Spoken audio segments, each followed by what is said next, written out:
Syederalun isu utama yang diangkat dalam aksi unjuk rasa peringatan Hari Buruh Internasional pada Sabtu 14 Mei 2022 adalah soal penolakan Omnibus Law UU Ciptaker.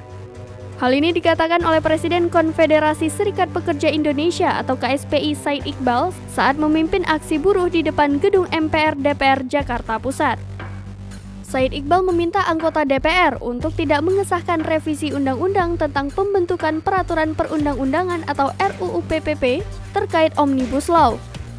Dia menyebut setiap undang-undang harus bisa didiskusikan dalam ruang publik.